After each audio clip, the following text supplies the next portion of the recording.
Mesdames, Messieurs, bonsoir. Merci de la fidélité à la télévision nationale. Au compte du journal de campagne, 9 candidats sont à liste. Pour ce soir, on démarre avec le parti fan de Madame Makale Camara. Il faut que nous puissions nous parler mieux que nous l'avons fait jusqu'ici pour nous pardonner ensuite. Parce que toute vérité reconnue est à demi pardonnée. Il faut que nous puissions continuer de réconcilier ce pays pour que les Guinéens regardent dans la même direction et non se regarder en chien de faïence.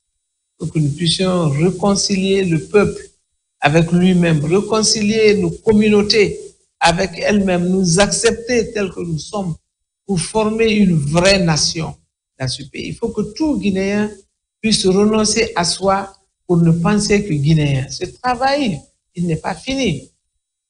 Il faut le poursuivre, il faut l'amplifier, il faut toucher les Guinéens partout où ils se trouvent. Il faut que nous puissions nous demander pardon pour les erreurs commises dans le passé. C'est très, très important. C'est ce qui va nous amener à nous tourner vers l'essentiel, le développement, la prospérité pour chacun et chacune d'entre nous. Les Guinéens doivent accepter de vivre ensemble. Le repli identitaire, le repli communautaire, le quant à soi, il faut que cela finisse en Guinée si nous voulons avancer. Et je pense que personne ne peut le faire mieux qu'une mère, parce que ce sont les femmes qui font en sorte que les sociétés s'intègrent. C'est les femmes qui se marient chez les autres. C'est nous qui avons des enfants ailleurs. C'est nous qui avons des frères, des maris ailleurs. Quand vous séparez une famille, vous trouverez que la maman est d'une ethnie, le papa est d'une autre ethnie, les enfants, ils se réclament de qui? Il faut donc qu'en Guinée, nous puissions vraiment cesser de se comporter comme si nous étions une communauté. Nous ne sommes pas une communauté, nous sommes un peuple. Et ce peuple doit être homogène. C'est Dieu qui a voulu faire ce pays et le rendre divers. Cette diversité est notre force. Elle doit l'être de toutes les façons. Cette diversité doit nous rassembler. Nous devons en profiter vraiment pour dire que c'est un pays riche, riche de ses hommes d'abord, riche de son sol, riche de son sous-sol. Donc, la chose extrême, importante, urgente qu'il faut faire, c'est de réconcilier les Guinéens, que ce ne soit pas de 20 mots, mais que ce soit une pratique de tous les jours, pour que dans notre tête puisse exister le Guinéen tout court. Donc c'est dans cela que je pense que je peux vraiment raffermir les liens de parenté, les liens de fraternité, les liens de guinéanité entre nous, afin que nous puissions avancer et progresser. Et cela étant dit, il faut que équitablement, nous puissions repartir les richesses. Nous ne pouvons pas privilégier une zone par rapport à une autre. Ce qui est en Guinée appartient à tous les Guinéens. S'il y en a qui parlent de région et de régionalisation, mais si nous prenons région et régionalisation, est-ce que toutes les régions de notre pays s'équivalent en matière de ressources du sol et du sous-sol? Il faut donc que les richesses que nous puissions tirer de nos terroirs puissent profiter équitablement à tous les Guinéens. Ça aussi, c'est un aspect qu'il faut vraiment corriger afin que les Guinéens se sentent bien en Guinée. Nous sommes un pays riche, extrêmement riche. C'est incroyable comment est-ce que Dieu nous aime et nous a dotés de richesses. Du sol au sous-sol, des ressources humaines, nous avons tout pour réussir. Mais jusqu'ici, nous sommes en train de peiner sur la route parce que nous ne regardons pas dans la même direction. Je l'ai dit, je le redis, la manne que Dieu a mise dans ce pays, si les Guinéens ne s'associent pas pour le partager, pour en profiter, nous n'allons pas en profiter. Que personne ne pense qu'il peut tirer le drap sur lui, il peut tirer tout de son côté et laisser les autres sans. Il faut donc que nous puissions travailler ensemble, regarder dans la même direction, je le répète, et profiter de cette manne. D'abord, la justice. Vous savez, quand on parle d'impunité, quand on parle de corruption, c'est d'abord la justice. La loi doit être la même pour tous. nul n'est au-dessus de la loi, et bien nul ne doit être au-dessus de la loi. L'impunité dans ce pays fait que les gens peuvent se permettre des choses de l'incurie, n'est-ce pas? Ils font des choses qu'on ne peut même pas imaginer. Vous vous demandez si nous sommes en Guinée quand on entend le type de corruption, de détournement, de deniers qui se passe dans ce pays. On se demande si on est bien en Guinée. Il faut donc que la justice soit la boussole. Il faut que la justice soit la même pour tous. L'impunité doit cesser. Si les criminels sont confondus devant la loi, qui répondent de leur forfait et que la loi s'exerce de la même manière sur tout le monde, je pense que ça diminuerait drastiquement les fautes commises, les crimes commis dans ce pays. Donc la justice doit rester la boussole. Elle doit s'abattre sur qui que ce soit et de la même manière. Ensuite, les mécanismes de contrôle. Si on ne contrôle pas, quand on délègue un management, on délègue, on suit, on contrôle. Si on ne contrôle pas, c'est le laisser faire, le laisser aller, bien évidemment, on va se réveiller avec de l'intuition, on va se réveiller avec des détournements, on va se réveiller avec vraiment de l'inconscience notoire de ceux qui se permettent de tels actes dans ce pays. Ce qui appartient à tout le monde doit revenir à tout le monde. Ça ne peut pas revenir à des individus qui se croient au-dessus de la loi. Donc pour moi, c'est la loi qui doit s'exercer parce que la loi régente tout. Tous les secteurs de notre vie sont régentés, n'est-ce pas, réglementés par la loi. C'est ça le vivre en communauté. On a fait des lois pour que chacun sache ses limites et ne les dépasse pas. Mais si cette loi ne s'exerce pas correctement comme cela devrait être, vous comprendrez que les plus malins vont se faufiler dans les interstices qu'on ne peut pas maîtriser. Il faut donc que la loi soit la même pour tous.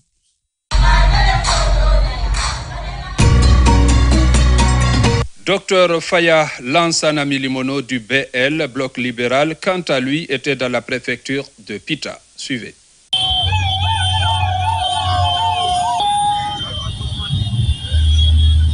Peuple de Guinée, nous sommes aujourd'hui le 15 décembre 2025. Je vous adresse ce message de la cité de Pita pour faire le point de la campagne qui a commencé il y a déjà 2 semaines. Depuis Conakry, nous avons commencé à constater des traitements inégaux à l'égard de certains candidats, dont ma personne en tant que candidat du Bloc libéral. Autre chose est en train d'être vécue pendant cette campagne. Malgré les lois de la République qui imposent un devoir de réserve aux fonctionnaires de l'État, nous avons aujourd'hui, à travers le pays, des fonctionnaires de l'État, des secrétaires généraux, les directeurs de cabinet, les chefs de cabinet, les directeurs nationaux, qui sont là pour intimider nos militants. Je donne l'exemple de Guékédou, où le secrétaire général du ministère de l'enseignement technique, la formation professionnelle, est là. Il a œuvré pour perturber mon passage à Guékédou. À Kissidougou, c'est le directeur national, je crois, de la marine marchande, qui est venu avec beaucoup d'argent, des engins d'animation, etc., pour perturber mon passage à Kissidougou. Or, avant que cette campagne ne commence, il a été demandé à chaque candidat de fournir l'itinéraire de sa campagne. Ce que nous avons fait et ce que les autres candidats ont fait. Alors, ces jours-là, à Guékédou, seul le candidat du Bloc libéral devait être à Guékédou. Seul le candidat du Bloc libéral devait être à Kissidougou. Les gens pensent que le fait d'être un directeur national, le fait d'être un secrétaire général, le fait d'être ministre ou premier ministre leur donne tous les droits. Voilà les raisons profondes pour lesquelles nous sommes dans ce combat. Ça ne s'est pas limité là. Aujourd'hui, 15, j'étais le seul candidat qui devait s'adresser aux populations de Pita. Avec tout le respect que je dois au Premier ministre, il doit savoir que c'est élémentaire. Aujourd'hui, il a profité de mon passage à Pita pour venir tenir des meetings à Pita, empiétant sur le programme normal du candidat du Bloc libéral que je suis. Après, ici, je prendrai le départ pour l'abbé. Si cela se répète et continue de se répéter, nous tirerons les conséquences et nous nous retirerons. Pourquoi on ne veut pas que mon message passe? Partout où je dois m'adresser aux Guinéens, on doit créer des programmes pour venir empiéter sur mon programme de campagne. C'est parce qu'ils ont peur des messages que j'ai pour le peuple de Guinée. C'est des messages de vérité, c'est des messages de justice, des messages d'égalité. Donc, ce message est une mise en garde claire. Si cela devait se répéter sur mon itinéraire, je tirerai les conséquences et je m'adresserai au peuple de Guinée pour me retirer de cette campagne. Je vous remercie.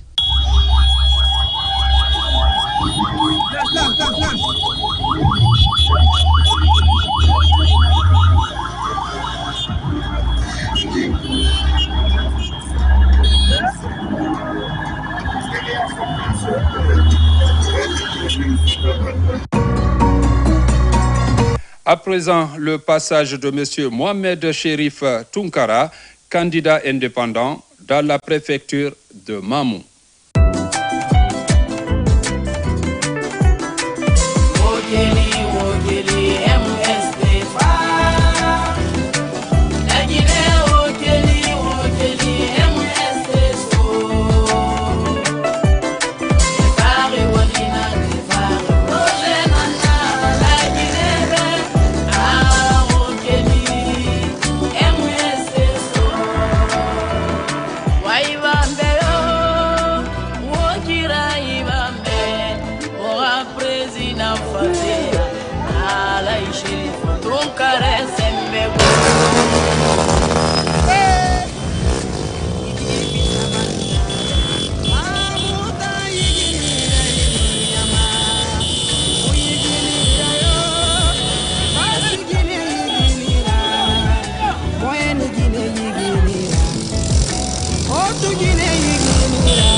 Yes.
C'est avec un réel honneur et un grand plaisir que je prends la parole au nom des adhérents, sympathisants et alliés du mouvement MST Renouveau Citoyen pour souhaiter la bienvenue à son Excellence El Hadj Mohamed Cherif Tounkara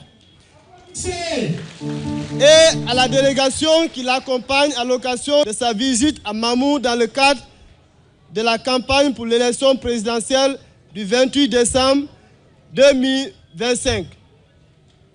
Votre présence parmi nous aujourd'hui témoigne de l'importance que vous accordez au dialogue direct avec la population.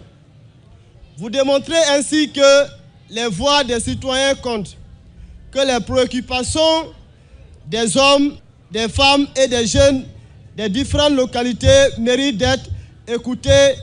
De même, la prise en compte des réalités locales reste en faveur déterminée par la construction de l'avenir de notre nation.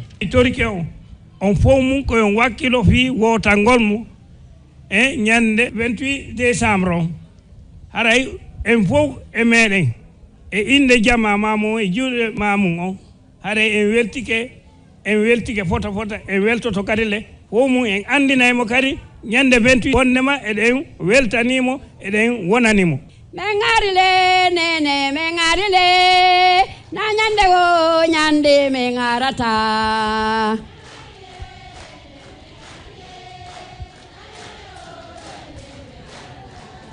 on jarama le nene jarama le sewbe jarama le rewbe arama no arede abasali mon en salmini Alhaji Tounkara himo bamba en tawmo mo Sékou Touré ya o naati mo jodi ka jullere kono wadi den jokkutudo mo weltoden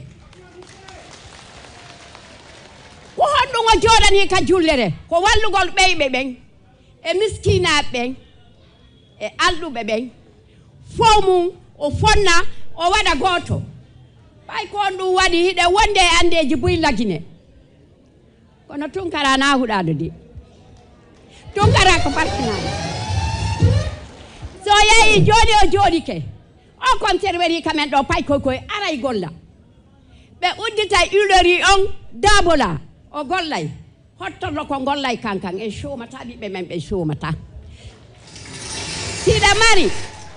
tiɗa mari ko ɓiɗɗo ma on addane ka suudu a tampa kono ɓeyɗo sa ɓiɗɗo ma o addali o addorali hara yiɗa tampi en pow hiɗen ƴetti du'a hiɗen bambi mo debbo bambi yanata en bambi Alhaji Mohamed Cherifu ha Sékou Touré ya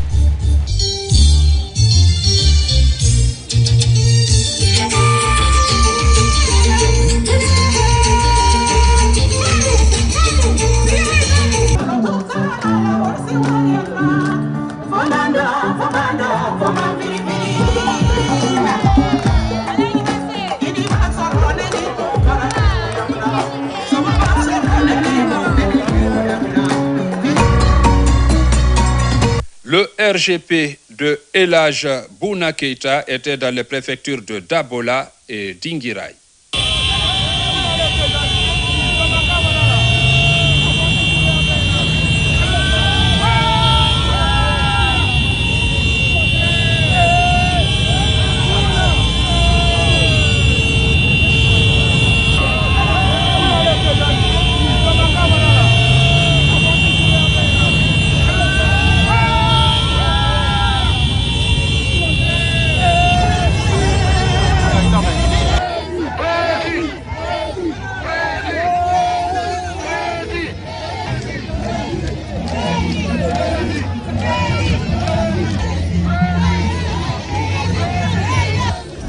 Merci Dabola.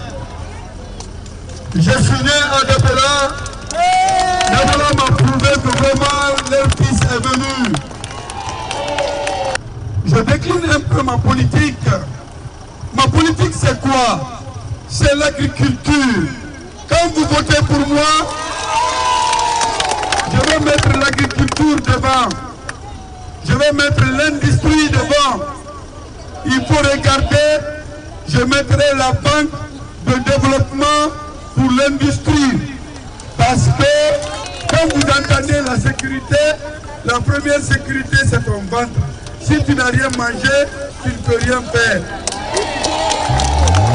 Je vais construire les écoles publiques parce qu'aujourd'hui, il faut regarder à un moment, les écoles privées ne te demandent pas, sauf le jour où il y a des compositions, on te dit si tu ne payes pas, ton enfant ne compose pas. Si je serais président de la République, je mettrais beaucoup d'écoles publiques dans toutes les régions et même les sous-préfectures. Je vais développer la santé. Il faut savoir, le même hôpital qui se trouve à Donka, à Ignasdine, c'est la même chose que je ferai à Debola. C'est la même chose que je ferai à Koussa. Je vais essayer de vous dire, ma politique, c'est pour quoi? C'est pour les Guinéens. Hier, même notre usine qui était là, aujourd'hui, il faut regarder. Si on ne peut pas acheter l'arachide, est-ce que tu peux le vendre? Si je serai président de la République, je vous donnerai les moyens à toutes les femmes et les hommes pour cultiver. Alialo, ni Debola Kandeta, Mbaka président ni Lomina, ni capitale économique au Conakry, mais ni la capitale politique di Debola. Donc Debola Kali, Damansenaru Aliama Pere, Albanta Lomina, Mbala Damankola Sonia Aluye. Mais c'est le Kakola Sonia Aluye. Mais il Kola Sonia Aluye. Politicien Tessilana, Miwulata, Miyata, Mibebata. Si d'abord on a des politiques à Dogata, il y a des politiques qui sont pour là. Mbasi Lomina, Alia Mapene, Société Bamine pour la Dunia, la Tama, c'est pas la Kiadabula. Alia Konte, quel pila Sabana, Nolu, Wara, Aseina. Allez voter à la Guinée, la Guinée Mapaleng. Il va pomme de terre Sami. Pomme de terre la Torino. Il y a pomme de terre Ninawala, Sénégal. Il va pomme de terre la Sénégal. Avant ton niveau, les bonnes à Yolopol Vibé. Anna Tabati Lotiana, Isin Tamulo. Anna Tabatiana, Isin Tamulo. Anna Makuratiana, Isin Tamulo. Albert président ni Niwoditi Aluma, Albert Isinino. La Guinée Moussol de la Toro, Daboula Bravo, Daboula Nike.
Suivons ensemble le meeting au compte du candidat indépendant, M. Mamadi Doumbouya.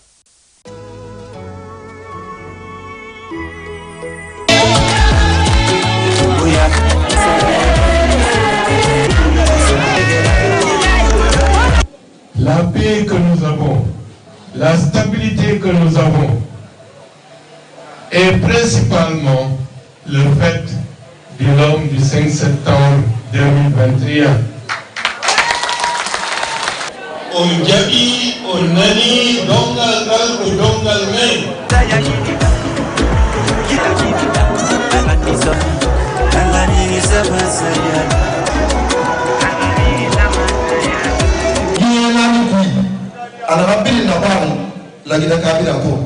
Ce que femme veut, Dieu veut. Donc le 28 décembre, il faut tout faire pour qu'aucun homme, qu'aucun jeune garçon et vous ne restiez à la maison. Vous alignez tout le monde, vous leur dites suivez-moi, on va aller voter Mamadi Doumbouya.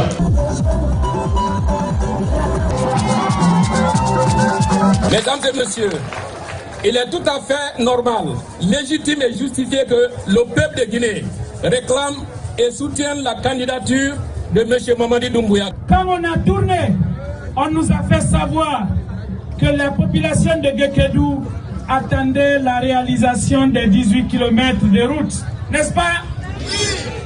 Le travail a commencé ou ça n'a pas commencé? C'est ça le candidat Mamadi Doumbouya. Guékédou a demandé cette route. Il a instruit, la route est en train d'être faite. Nous sommes là aujourd'hui pour vous fixer un rendez-vous. Le rendez-vous du 28 décembre 2025. C'est un grand rendez-vous. C'est notre destin. Nous devons ce jour voter pour le nouveau président de la République. Et notre champion national est candidat. Il s'agit de M. Mamadi. Mamadi, vous votez pour votre destin. Vous votez pour votre avenir. Parce que notre candidat Mamadi Doumbouya, il a un projet de société. Pendant 4 années, il a travaillé pour nous. Aujourd'hui, quand vous prenez les voies urbaines, Guékédou est l'une des villes les mieux dotées en voirie urbaine, n'est-ce pas? Oui. Quand je quitte ici, je vais à Baladou. Il y a le goudron, il n'y a pas de goudron. Je quitte ici pour Bambo. Il y a le goudron, il n'y a pas de goudron. Je quitte ici au collège Sokoro. Il y a le goudron, il n'y a pas de goudron. Le projet de société du candidat prévoit de faire de Guékédou ce que Guékédou était avant les attaques rebelles, le plus grand marché de la sous-région. Guékédou va renaître. C'est le message du candidat Mamadi Doumbouya. La renaissance de Guéké. La renaissance de Guéké. C'est pour cela. Après le 28 décembre, parmi les projets prioritaires, vous avez le projet de la route Guékédou-Fangamandou. Donc voter pour Mamadi Doumbouya, c'est voter pour la prospérité de la population de Guékédou. Voter pour Mamadi Doumbouya, c'est avoir la route Guékédou-Gendembou. Notre candidat a pris l'engagement de faire de la région forestière la région la plus industrialisée de la Guinée. Massanta, le travail du barrage Lofa a démarré. Guékédou, le travail du barrage Kenon va démarrer dans les 3 mois qui suivent.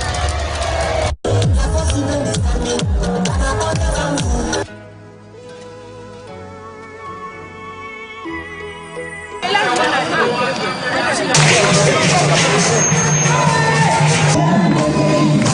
femmes de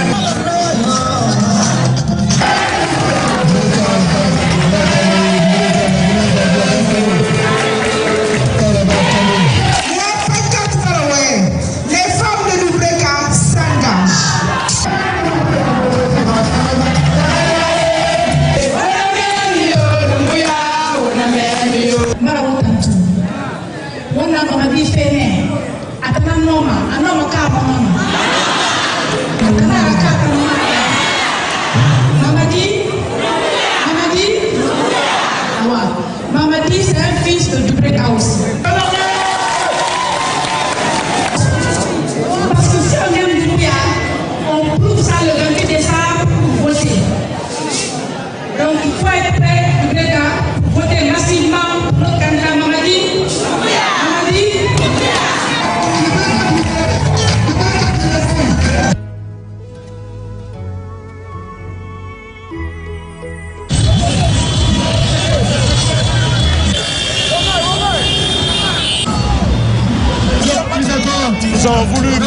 candidat Mamadi Doumbouya, que la jeunesse de la Guinée le soutient et que nous ne ferons autre choix que de voter pour lui le 28 décembre 2025. Pour voter, voilà le spécimen qui est là. Notre candidat Mamadi Doumbouya est la première personne, le numéro 1. Il est là, le numéro 1. Le nom c'est Mamadi Doumbouya. Le nom de son parti ou son mouvement, il est candidat indépendant. Le sigle c'est la GMD. Le logo c'est 5 étoiles, GMD, bâtir ensemble. Et devant il y a la cage qu'on appelle cage pour cocher. On coche là. Donc nous demandons à tous les militants, tous les sympathisants de la GMD, le jour de vote, ne vous trompez pas. Notre candidat est sur la première ligne, le numéro 1. Il est là en bassin, la main soulevée un peu vers le visage. Voilà, son nom est là, Mamadi Doumbouya bien écrit. Il y a le nom, il est candidat indépendant. Le site qui est là, c'est la GMD, qui signifie Génération pour la modernité et le développement. Nous avons le logo, 5 étoiles, GMD, bâtir ensemble. Et vous cochez là.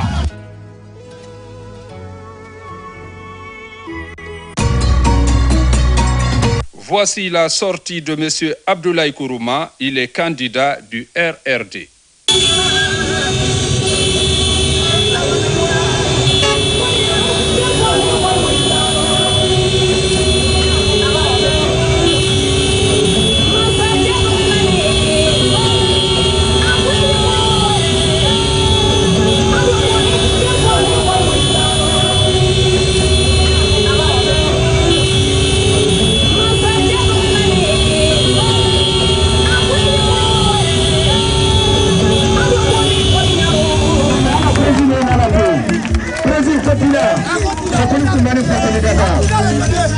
Merci.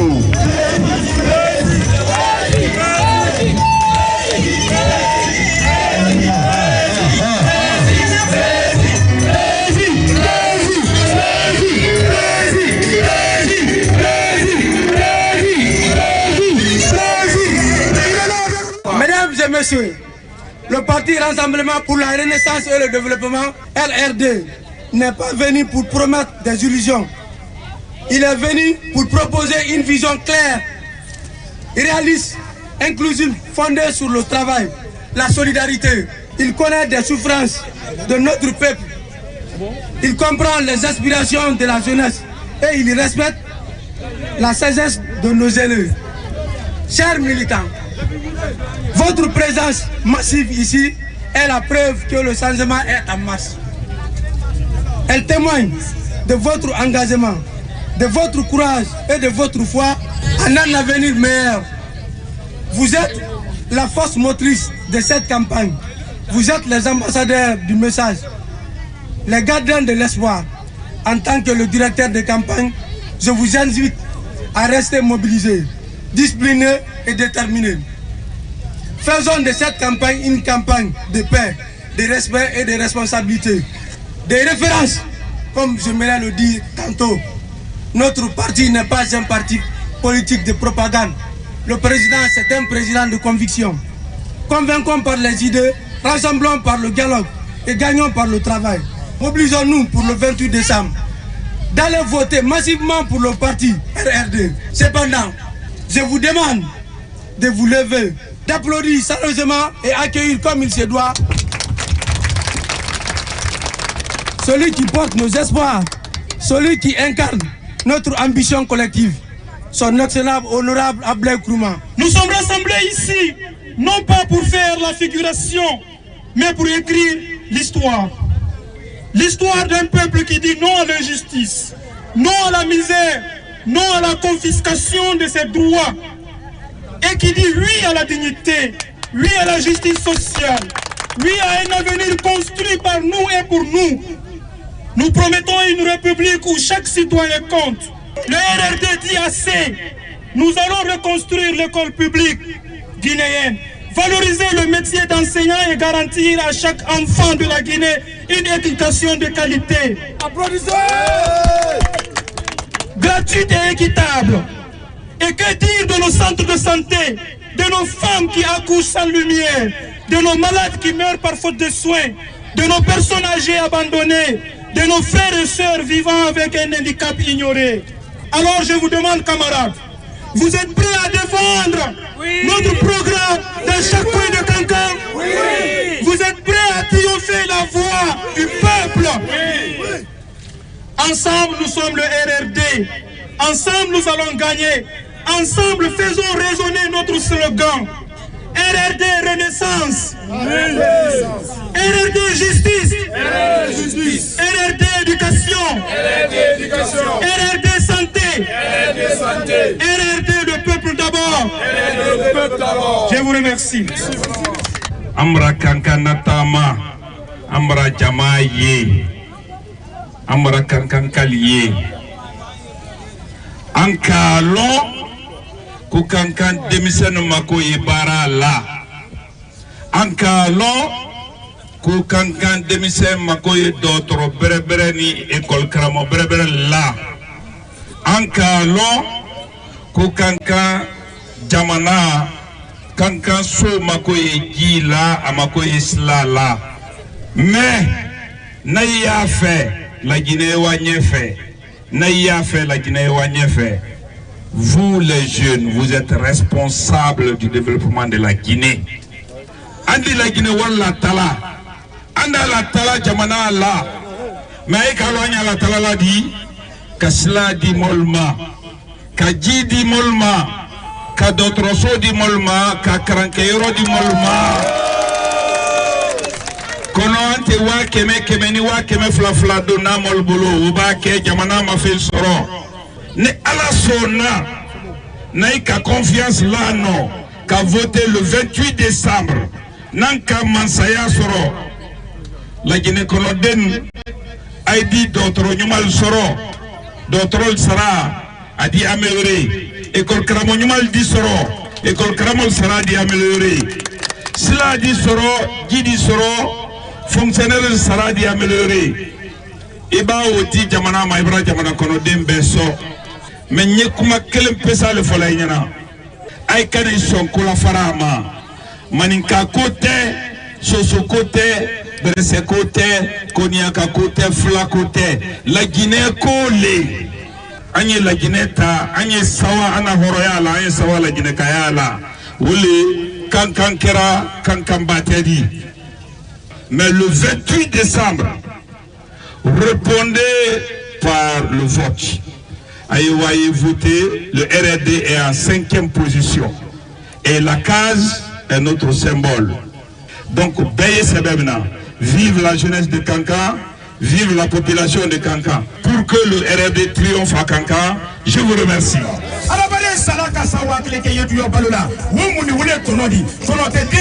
Il est son béni, il est pour le côté. Nicolas Mansadi, qui compte faire. Monte Mansaya sur la mène, il faut faire ma béni, il est glorité.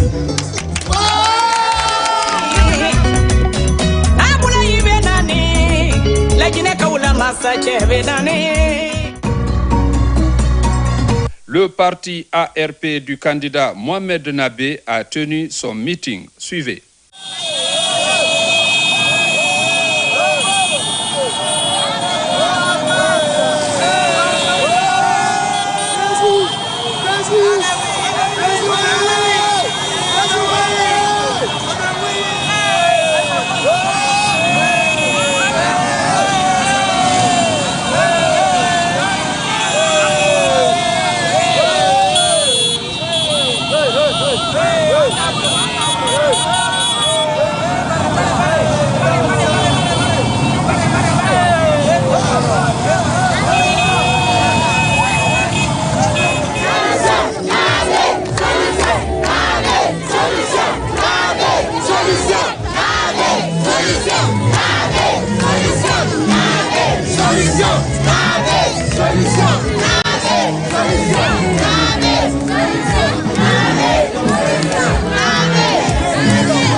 Bignolo anshawani la nalila nyagere ma keni muso dinini moba mais ya menti ambe hakili ko élection est le 28 décembre donc ambe a souhaité la komoduka keni muso dinini moba be boka voter Mohamed Inabe hein 100% Mohamed Inabe.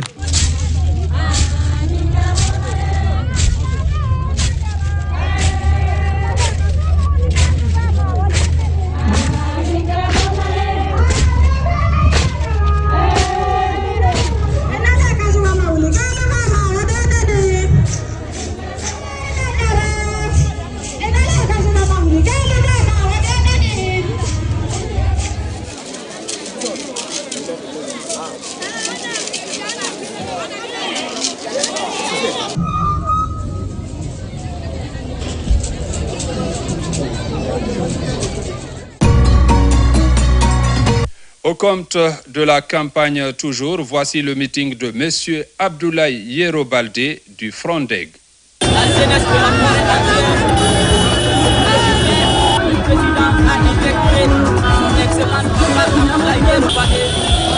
qui obéit à ses paroles, à la motivation.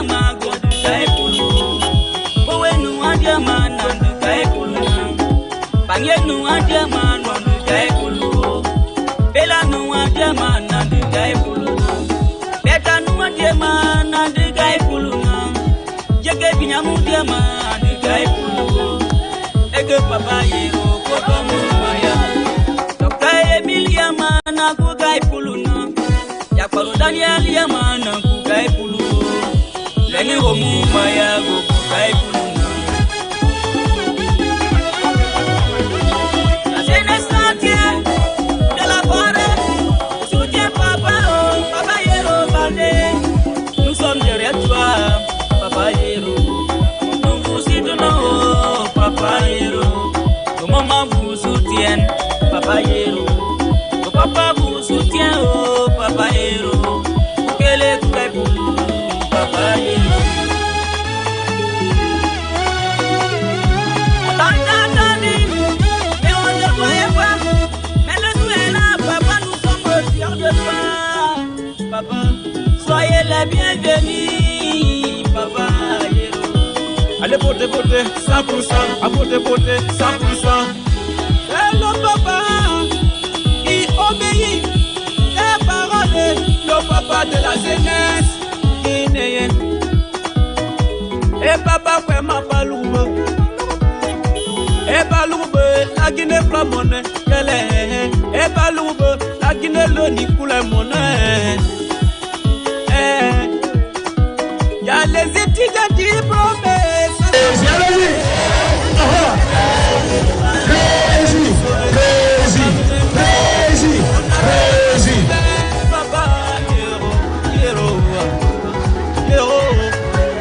Papa Yero, 100% Yero, Papa Yero. Boubacar Diallo, chassé à l'implantation de l'homme. Un plat. 100% Papa Yero. Abodé, Papa de la nation. Abodé, Papa Yero. Abodé, 100%. Dr. Emile Aromou, le fédéral de Yomu, dit merci à Papa Yero Baldé. Yomu nous envoie Kaoto Moumabe. Oh, nous envoie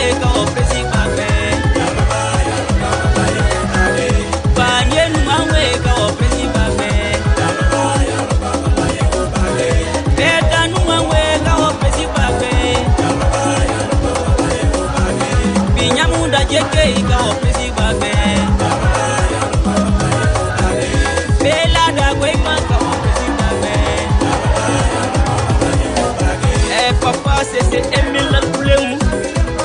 Autant tous pour le Frondec. Maman Hélène Nonamou, la présidente du Frondec de Boé. Papa Koli, Ava, Dinoewa, le président du Frondec, Abeta. Maman Kwaku Yvette Collier, Tanti Patou Banamou. Maman Agnès Nyambalamou, les braves femmes de Bagné, lèvons-nous et soutenons Papa Abdoulaye Yero Balbe. Yomouoye Noni Bakulate, Malondi Wololi, Noni Bakunyangai, Malondi Wololi. Takange Papuo, Takange Papuo. Eya, Malubo. Ya papa la kine ya mule pero ya palugo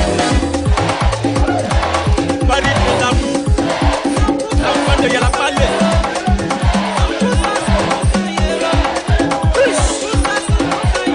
l'histoire de l'amour pour bon amour.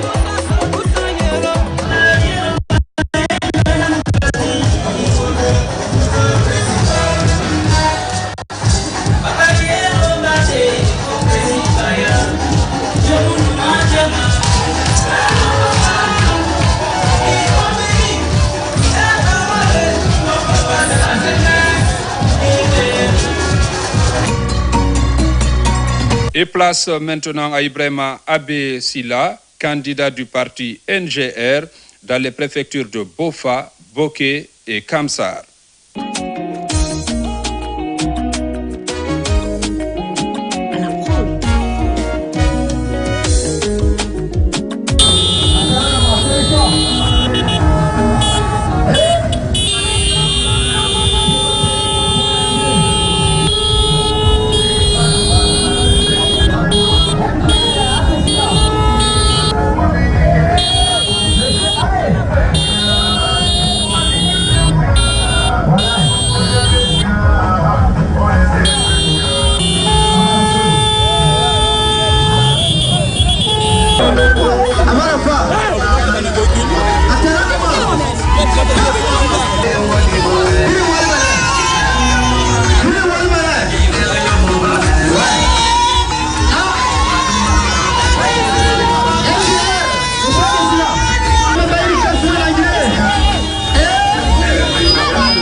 Voilà, à base n'a pas fait. Monsieur Abbé.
Vive le président bâtisseur Abbé Silla.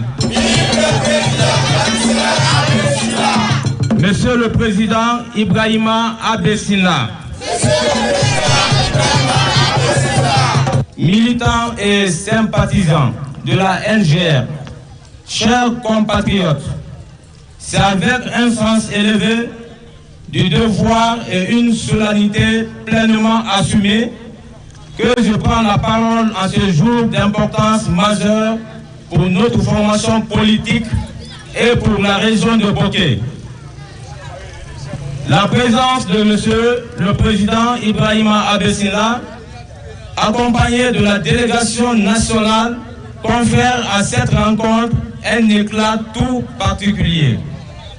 Boké, terre d'histoire et de dignité, fidèle à ses valeurs d'hospitalité et de respect, vous accueille avec chaleur. Cette région se présente aujourd'hui dans toute sa diversité. Son peuple uni par une fierté et une volonté de participer à l'essor national. Boké incarne la résilience et l'effort. Les sages, gardiens de l'héritage culturel, ces femmes véritables piliers sociaux, ces jeunes moteurs du progrès et de l'innovation, ces travailleurs, agriculteurs, pêcheurs, artisans et cadres locaux ont toujours œuvré pour la paix, l'unité et la cohésion sociale. Il y a une chose que les Guinéens ne savent pas sur moi. Je suis mon père, mon grand-père, ils sont tous de Kindia.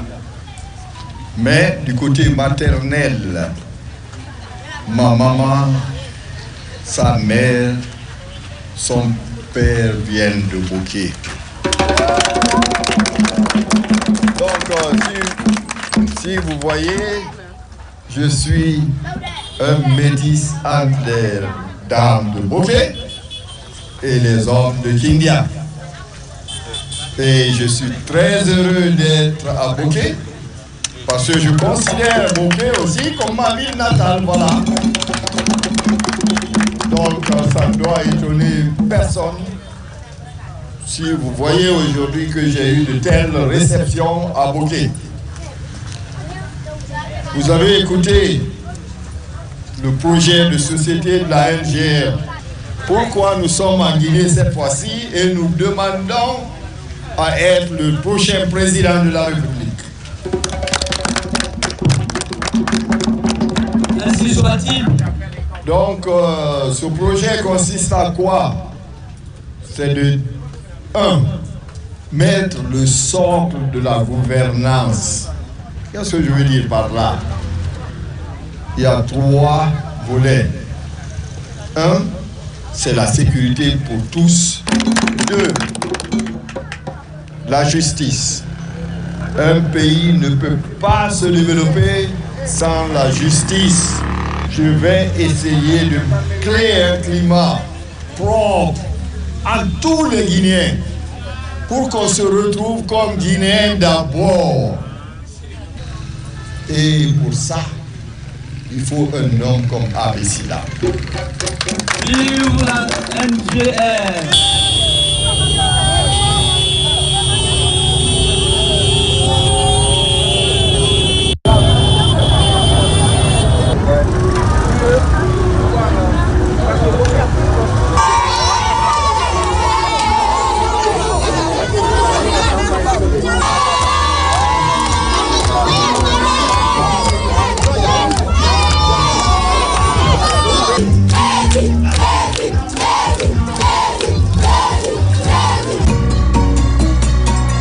Mesdames, Messieurs, c'était votre journal de campagne. Merci de votre aimable attention et bonne suite de programmes sur la télévision nationale.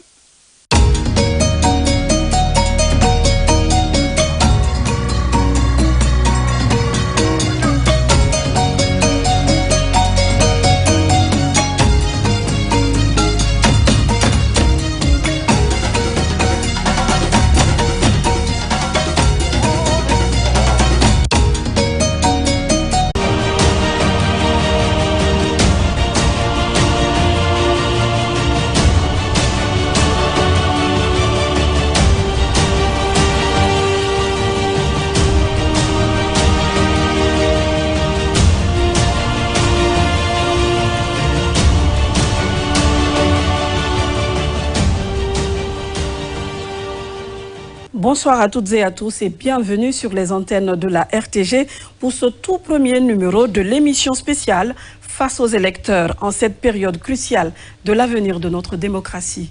Bonsoir, dans moins de 2 semaines, le 28 décembre 2025, les Guinéens et les Guinéennes sont appelés aux urnes pour choisir leur futur président de la République, un moment historique, un rendez-vous avec l'avenir.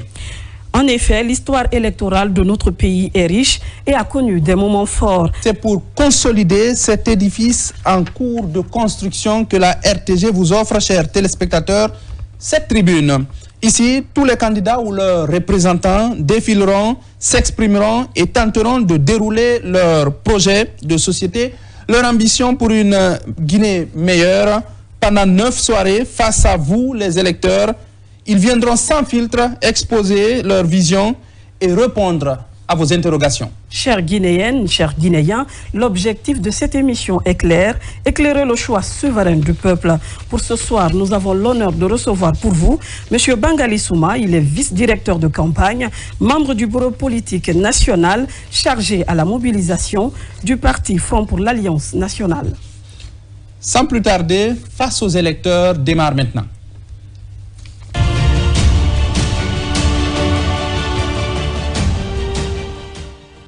Et même téléspectateurs, encore une fois, bienvenue dans cette émission spéciale.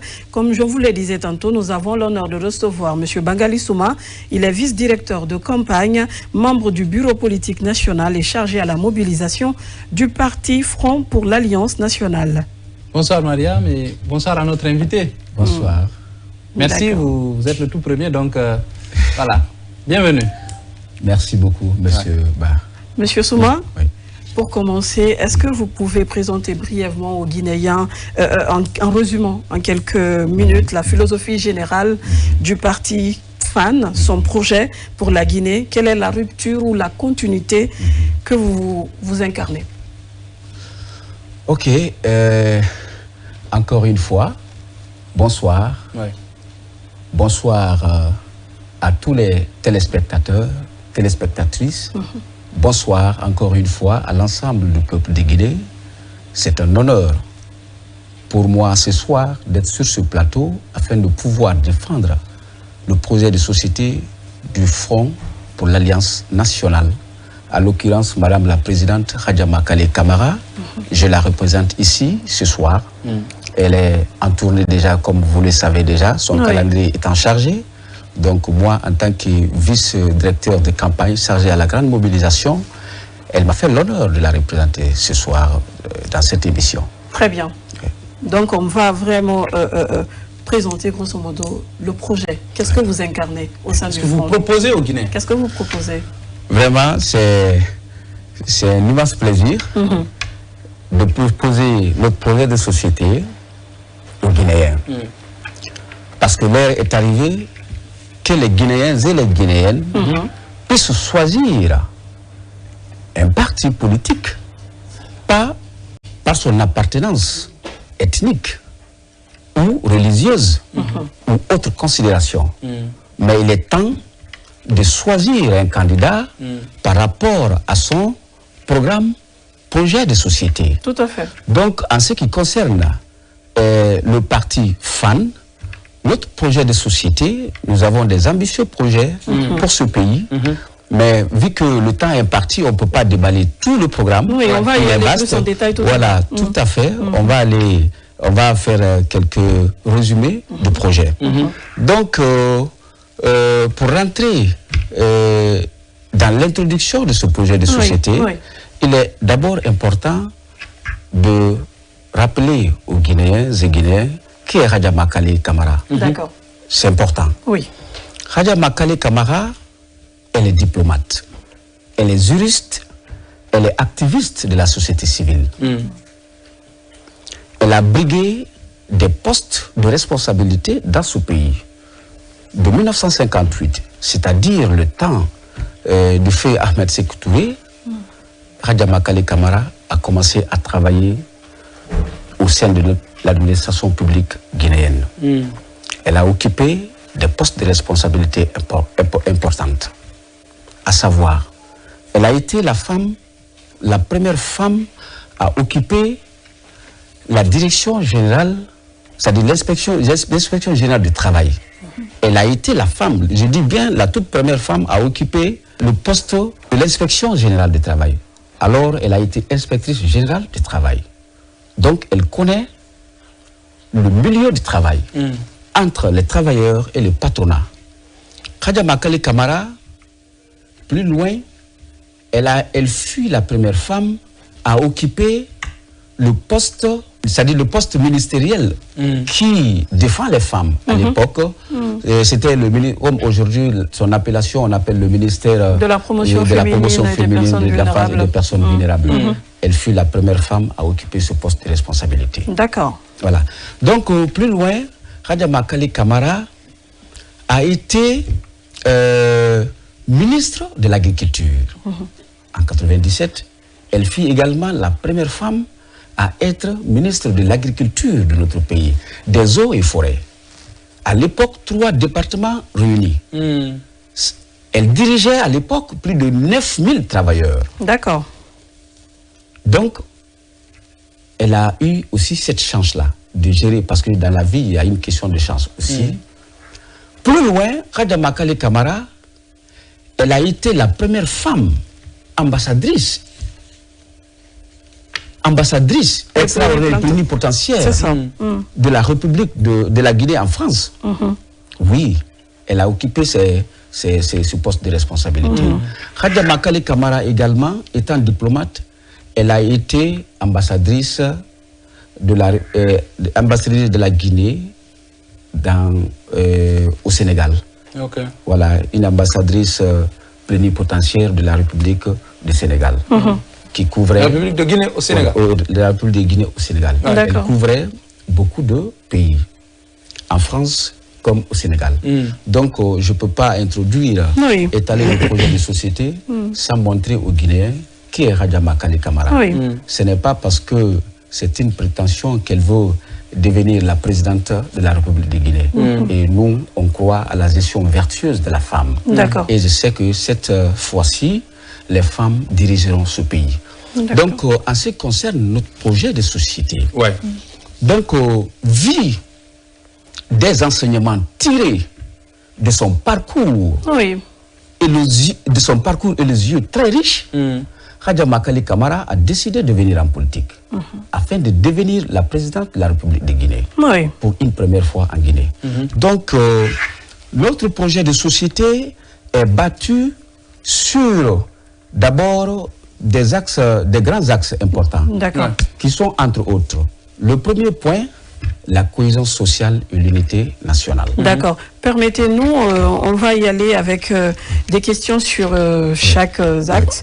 Vu que vous abordez l'axe de la gouvernance, de l'état de droit, de la cohésion sociale, de la réconciliation nationale, est-ce qu'on peut savoir, au cœur de votre programme de société, la Guinée a souvent souffert de corruption, d'un État perçu comme pas très efficace. Quelles sont les 3 réformes institutionnelles prioritaires que vous mettez en œuvre durant les 6 premiers mois, si jamais vous êtes porté à la présidence de la République, au niveau de cet axe? Merci. Merci, madame.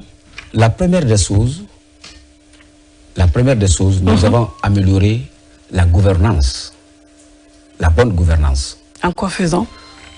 Nous allons améliorer la bonne gouvernance. Notre gouvernance va être basée sur une administration,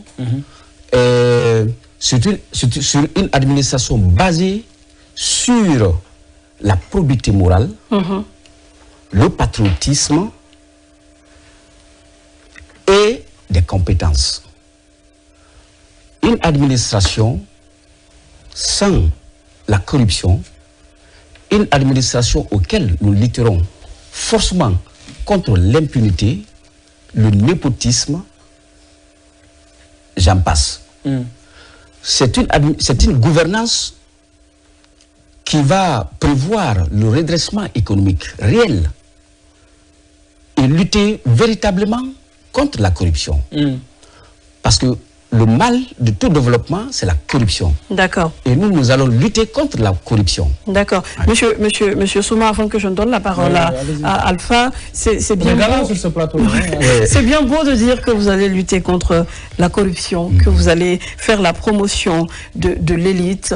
Mais est-ce que on pourrait expliquer de façon concrète, par exemple, les instruments que vous allez employer pour arriver à ces fins? À ces fins.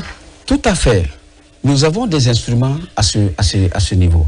Par exemple, quand on dit le patriotisme, parce que vous ne pouvez pas, quoi qu'on dise, quoi qu'on fasse, si les Guinéens et les Guinéennes ne sont pas patriotes, quel que soit le programme mis en place, ces programmes-là n'aboutiront pas. Dans la mesure où il n'y a pas la probité morale. Ouais. Donc, dans la mesure où il n'y a pas la probité morale, il n'y a pas le civisme, c'est-à-dire il n'y a pas la culture du patriotisme. Donc, nous, on va former des cadres qui seront au sein de cette administration, non seulement au patriotisme, servir que le pays, servir que la Guinée et non se servir. Parce que le plus souvent, les gens se servent du pays et non servir le pays. Tout à fait. Donc, nous, on va faire en sorte que les cadres qui seront dans notre gouvernance seront sensibilisés, seront formés pour servir la Guinée, qui a tant souffert. Oui, on sait que vous n'êtes pas à votre première. Vous êtes un habitué aux joutes électorales, aux campagnes, très tendues même parfois. Vous savez boxer dans l'arène politique depuis des années. En tout cas, vous arrivez à survivre là où beaucoup sont partis. Qu'est-ce qui vous distingue fondamentalement de vos 8 autres candidats concurrents en termes de projets, de programmes? Pourquoi on devrait vraiment vous choisir? Merci, monsieur Baldé, c'est la même chose. De poser cette question-là. Effectivement, il y a une particularité par rapport à cette aventure, dans la mesure où, parmi les 9 candidats, il n'y a qu'une seule femme. Voilà. Déjà, Déjà. Ça, c'est une particularité. Donc, celle qui est candidate n'est pas aussi n'importe quelle femme. Elle connaît largement ce pays et elle peut gouverner ce pays. Troisième particularité, la gestion de la femme est une gestion vertueuse. La femme a peur de la corruption. La femme a peur d'être humiliée. Par conséquent, aucune femme ne cède à la corruption. Donc, ça c'est une particularité face aux autres candidats. Pour dire que, c'est pour cela que j'ai rappelé que Hadja Makali Camara n'est pas n'importe qui, en tant que femme, en tant que quelqu'un qui a eu à gouverner, elle est une espèce rare. Donc c'est notre point fort de cette élection et nous voulons dire à l'ensemble des filles et fils de la Guinée de voter pour Hadja Makali Camara. Pourquoi? Elle est la seule candidate. Et quand on prend le taux de femmes en République de Guinée, les femmes occupent plus de 53% de la population.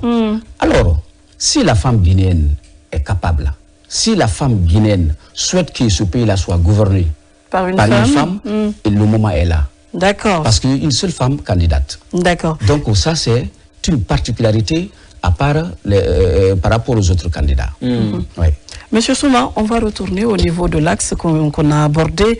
La question de la réconciliation nationale et de la justice est cruciale. Comment comptez-vous traiter les dossiers de violence politique passée? Privilégierez-vous une approche justice traditionnelle de pardon ou bien vous allez combiner les deux? Concrètement, quelle instance vous allez mettre en place pour rétablir et favoriser la réconciliation nationale? Merci Madame Camara, c'est une bonne question. C'est les fléaux qui gangrènent notre pays. Vous ne pouvez pas parler de développement sans la paix, sans l'unité nationale, sans la cohésion sociale. Bien sûr. Vous comprenez? Donc, raison pour laquelle, quand nous avons choisi comme notre premier axe la cohésion sociale et l'unité nationale. Avant tout, la Guinée est un pays de paix, de travail, de justice et de solidarité. Nous, en quoi faisant?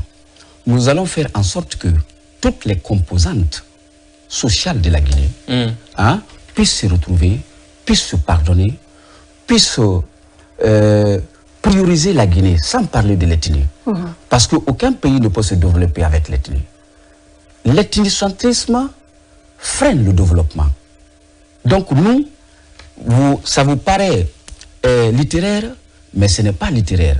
Pourquoi jusqu'à présent le pays là tarde à se développer? C'est parce que tout simplement, il y a des considérations au sein de la gouvernance qui ne doit pas être. Vous voyez, non? Donc, du coup, nous, on va rassembler les Guinéens. En quoi faisant? Autour de l'essentiel. Oui, des journées des journées de sensibilisation, de dialogue. D'accord. Voilà, des portes ouvertes. Et puis, c'est-à-dire, on a des activités de sensibilisation, de formation, dans ce sens-là. Parce qu'il faut qu'il y ait l'éveil de conscience.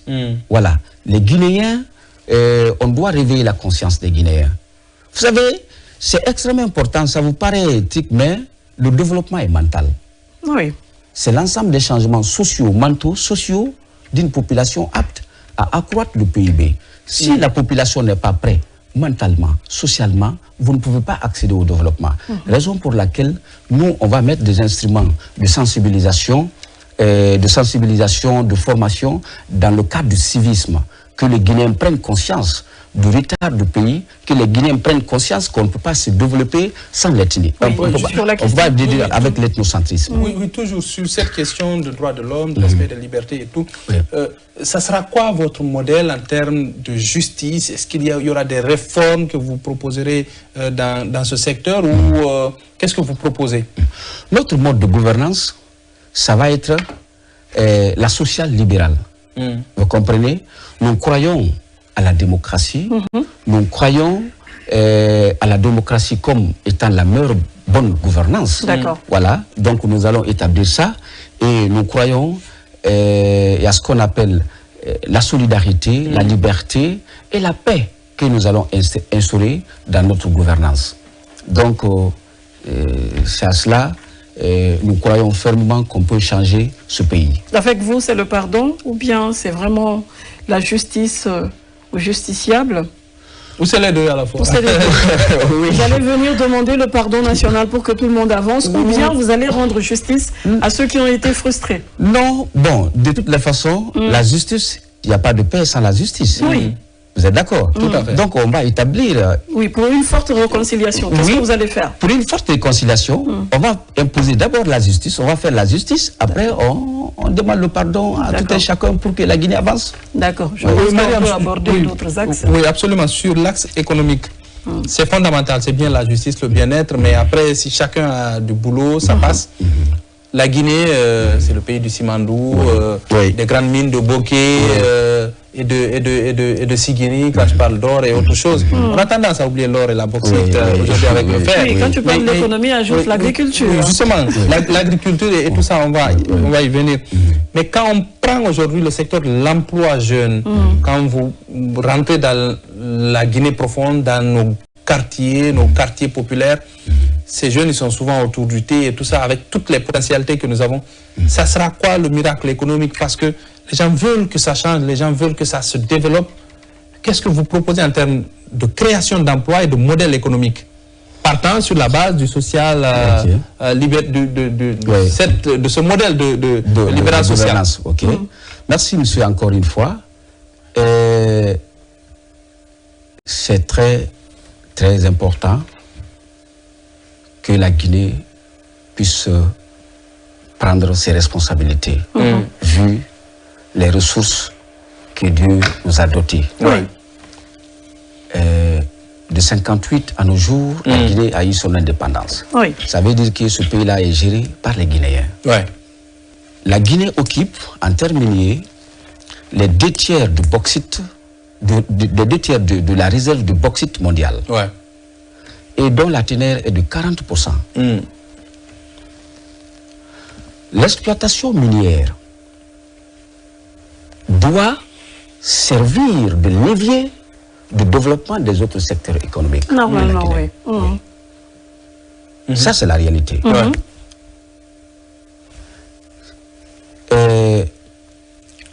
En termes économiques également, vous avez eu à parler ici de l'emploi des jeunes. En toute sincérité, la problématique de l'emploi des jeunes est une bombe à retardement en République de Guinée. D'accord. Oui. La population parce que tout simplement, tout simplement, l'État n'a pas la politique de création d'emplois. On est conscient que l'État ne peut pas employer tout le monde. Mais l'État peut favoriser la création de l'emploi. L'État peut s'appuyer sur le secteur privé pour pouvoir produire et créer de l'emploi pour les jeunes. Mais en termes d'employabilité des jeunes également, il faut parler, il ne faut pas occulter cette partie-là, la formation des jeunes. Le socle de tout développement, c'est l'éducation. L'éducation, la formation.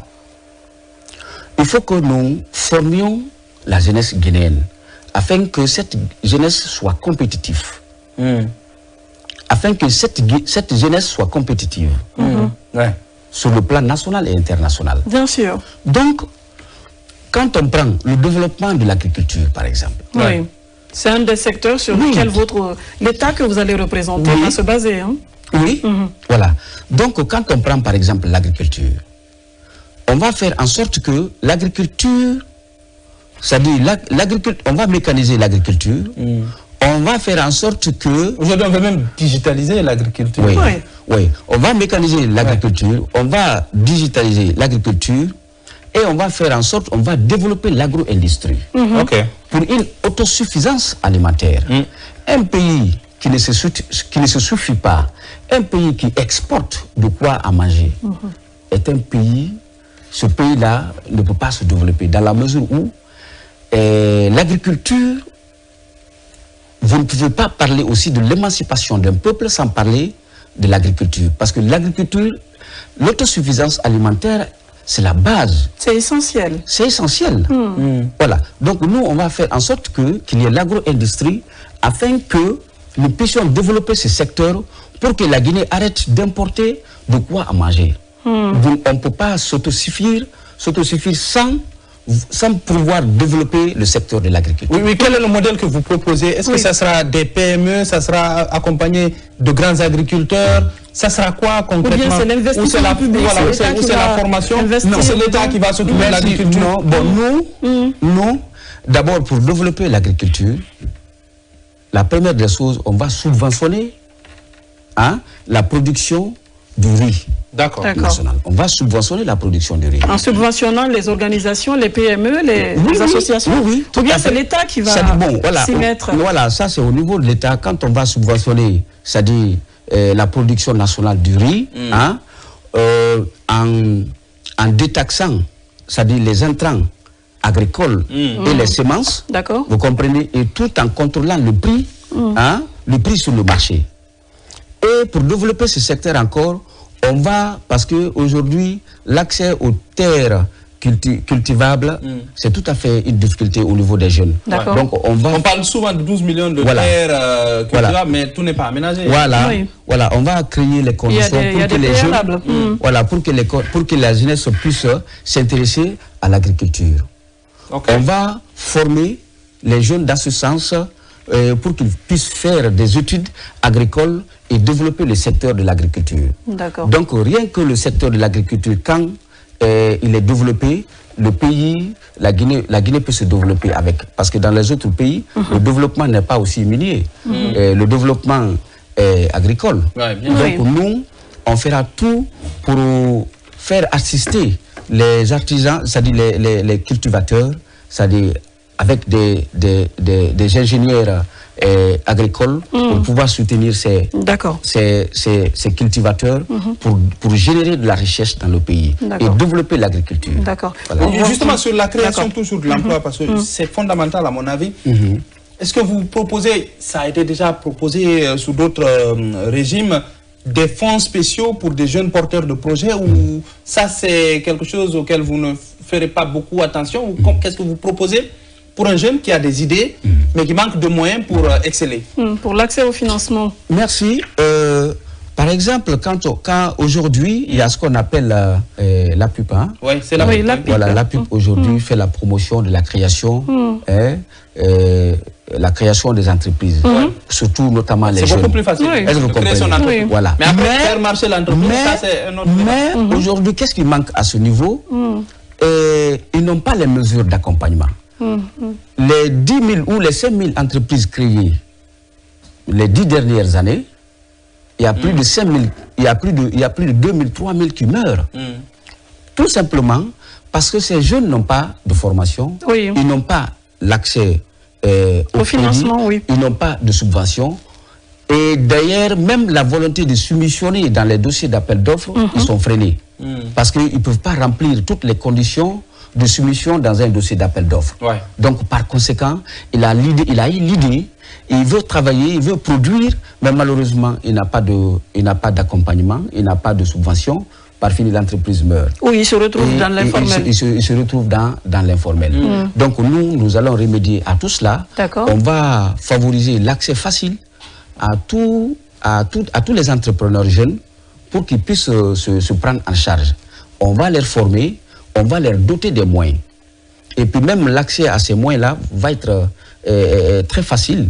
Voilà, parce que quand c'est compliqué, d'autres ils peuvent se décourager. Parce qu'il faut développer le secteur privé. Il faut encourager l'investissement dans le pays. Donc nous allons faire ça. Oui, si vous permettez, comme on est toujours dans le chapitre économique, sur la lutte contre la corruption, vous en avez parlé, mais à mon avis, vu l'ampleur de la corruption dans les pays dits moins avancés, même si le débat reste entier, il y a des classements qui sortent chaque année où on voit que notre pays n'est pas bien placé. On ne va pas parler de rang ici, mais qu'est-ce que vous ferez concrètement pour que le modèle change, pour que les gens arrêtent de considérer, par exemple, que nous sommes des pays qui sont à la queue du peloton dans le classement des pays non corrompus.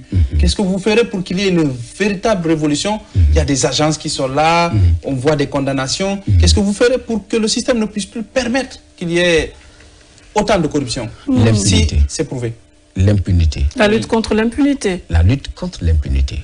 L'impunité freine le développement. Parce que si vous ne punissez pas les personnes qui détournent les fonds de l'État, eh bien, d'autres vont le faire. Donc nous allons stopper la corruption au sein de notre gouvernance.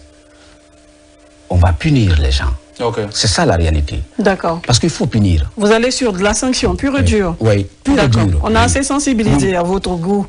D'accord. Mais monsieur Souma, la question des mines, vous avez placé l'agriculture au centre de l'économie lorsque vous allez être à la tête de ce pays. Mais la question des mines et des ressources naturelles est centrale.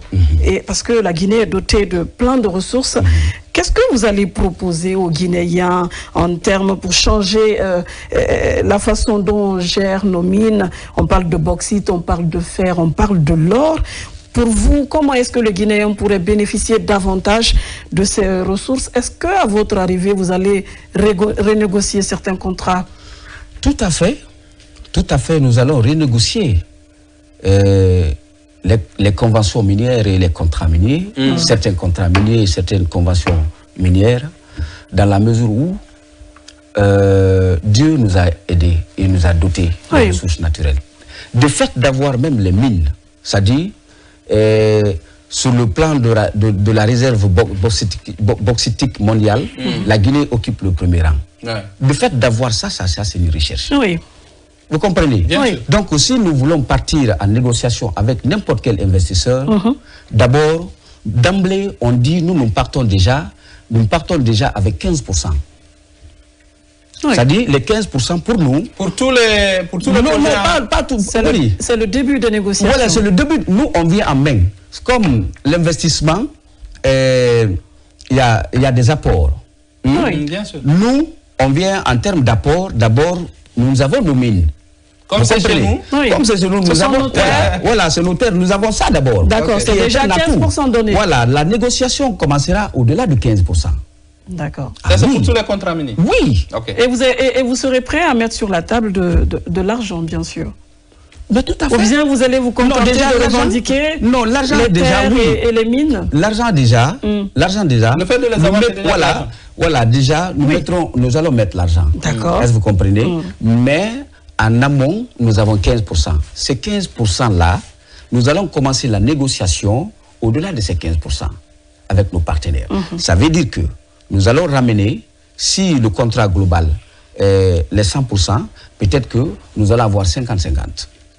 D'accord. Oui. Dans vos négociations. Oui, nous allons avoir 50-50. Oui, est-ce que déjà, parce que gouverner c'est anticipé, vous savez, le 28 décembre, c'est presque arrivé. Hein? Si vous devez aller aux affaires, il faut être prêt. Est-ce qu'il y a un travail sérieux qui a été fait dans ce sens?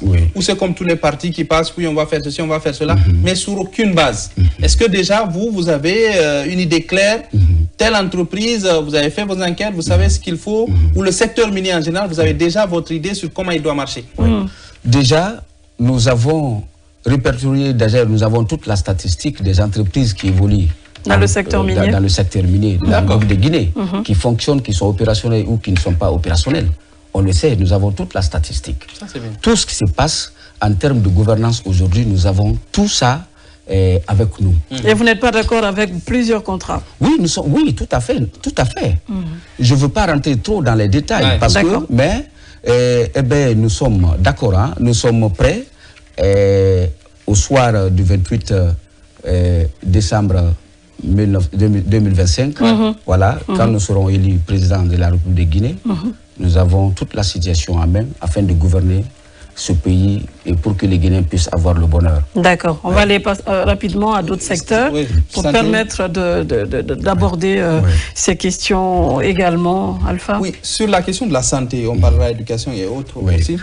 Il y a aujourd'hui, quand on est fonctionnaire, ça va mieux avec la couverture sanitaire et tout, mais pour le bas peuple et même certains fonctionnaires, ça sera quoi votre proposition pour que les choses changent? C'est de nouvelles structures sanitaires, c'est une formation.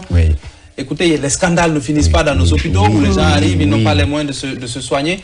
Qu'est-ce que vous proposez pour que les gens, en tout cas, tous ceux qui veulent avoir un bon système sanitaire, votre fan? Merci, M. Baldé, d'avoir posé cette question-là, car c'est une question cruciale. Bien sûr. Les Guinéens et les Guinéens souffrent dans nos hôpitaux. Moi-même, j'en ai été victime. Je suis tombé malade quand je suis venu. Urgemment, j'ai failli mourir par faute d'intrants médicaux? Non, pas d'intrants même, d'infrastructures d'urgence. Vous comprenez? Nos hôpitaux manquent des infrastructures d'urgence. Quand quelqu'un vient en urgence dans nos hôpitaux, vous allez trouver que c'est occupé, toi tu vas mourir. Est-ce que vous comprenez? Alors je me suis dit en tant que politique, quand nous allons venir au pouvoir, nous allons d'abord renforcer, voire même construire suffisamment d'infrastructures sanitaires. Nous allons renforcer la capacité, le dispositif déjà existant. Nous allons renforcer le dispositif sanitaire pour que le Guinéen puisse avoir une meilleure santé. Vous comprenez?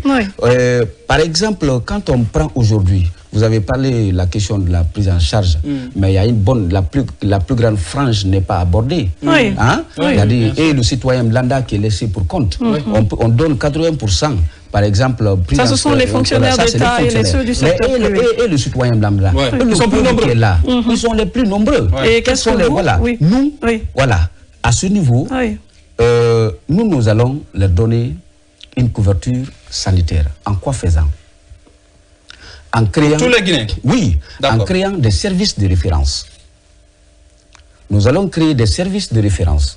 Par exemple, notre méthode, par exemple, celle qui vend les condiments au marché, c'est comme si, quand vous prenez l'assurance, vous pensez que l'assurance, tout le monde peut souscrire à l'assurance vie. Tant que vous avez des ressources. Oui, vous voyez, non?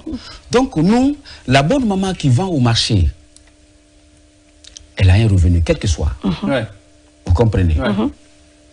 Nous allons sensibiliser cette couche de la population en créant des services de référence et que ces bonnes mamans vont venir souscrire à ces services de référence de prise en charge de protection sociale.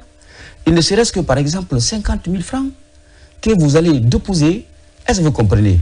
Quand vous allez déposer sur une période donnée, voilà, sur une année, vous comprenez? Afin que nous puissions vous donner une protection sociale. Nous allons subventionner le secteur. D'accord. Mais on va sensibiliser parce que tout est mental. On va dire à ces personnes, venez. La fin, c'est-à-dire il y a la vie, il y a la vie, il y a la mort, il y a la maladie. Vous comprenez? Aujourd'hui, vous êtes active.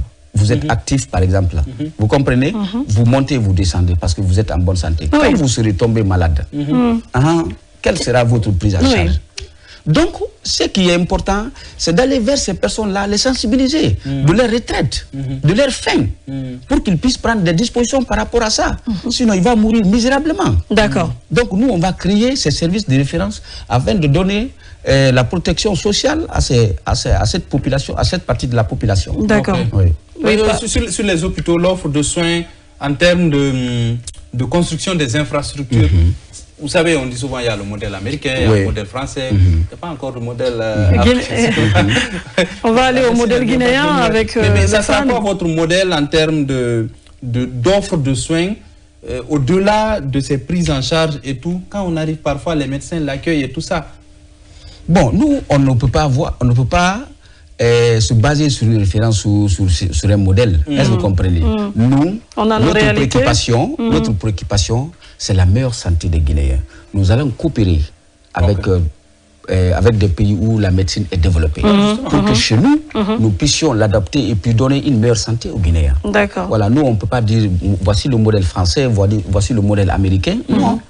Voilà, on cherche la santé. La santé n'a pas de prix. Monsieur Souma, tous ceux qui ont de bonnes choses à nous proposer. D'accord. Là, vous allez toucher un mot à l'éducation, par rapport à l'éducation. On sait que souvent, il y a l'inadéquation entre la formation et la demande au niveau des marchés. Qu'est-ce que vous allez faire justement pour réajuster et équilibrer ce secteur? Merci, madame. Au niveau de l'éducation, qui est le socle, de tout développement, nous, on va s'intéresser d'abord à l'éducation de base. D'accord. Oui. D'accord. On va s'intéresser d'abord à l'enseignement préuniversitaire. L'enseignement préuniversitaire.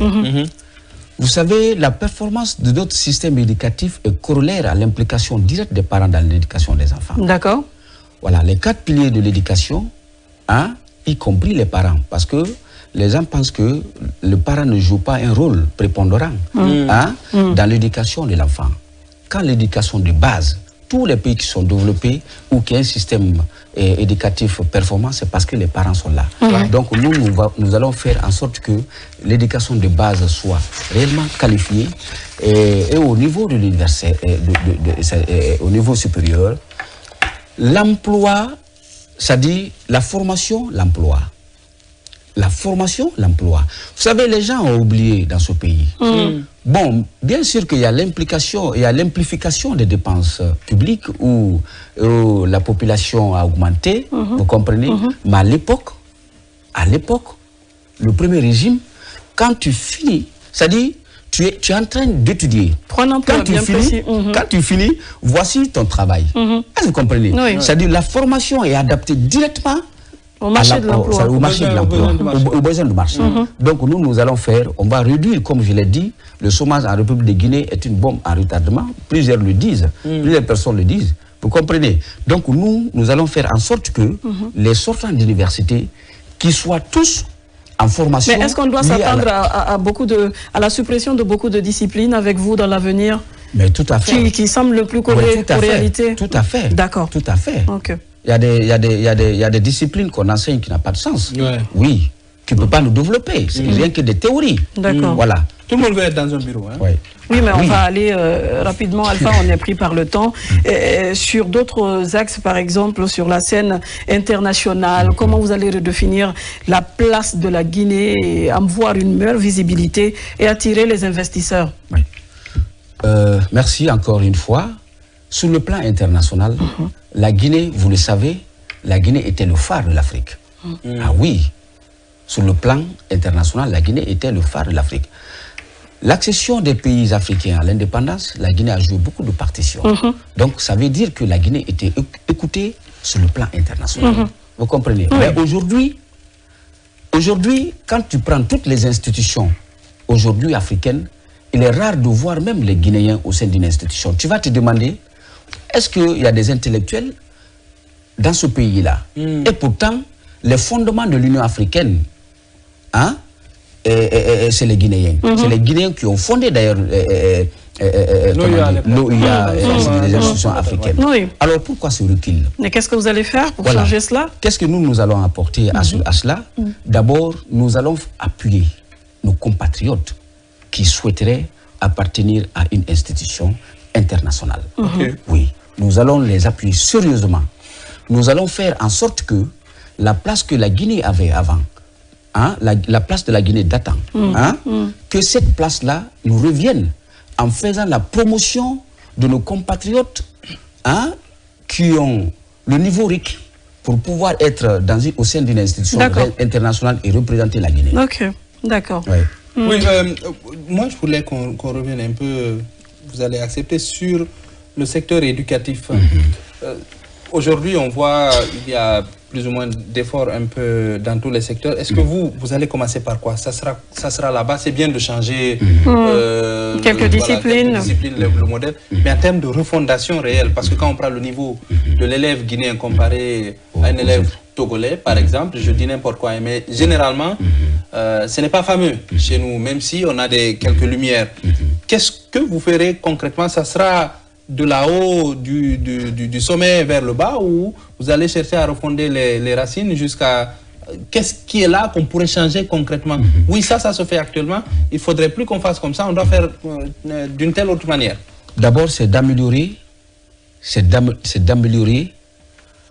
carrément les programmes. Le contenu des programmes. Le contenu des programmes. D'accord. Il faut les améliorer. Ça, c'est un.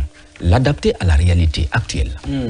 De deux, il faut se baser sur l'éducation de base, c'est-à-dire à l'enfance. Tant que l'éducation de base n'est pas là, l'enfant qui est là, à l'école primaire, mais c'est cet enfant-là qui va se retrouver à l'université. Donc aussi la base, le fondement de son éducation est raté, mais ça va se suivre.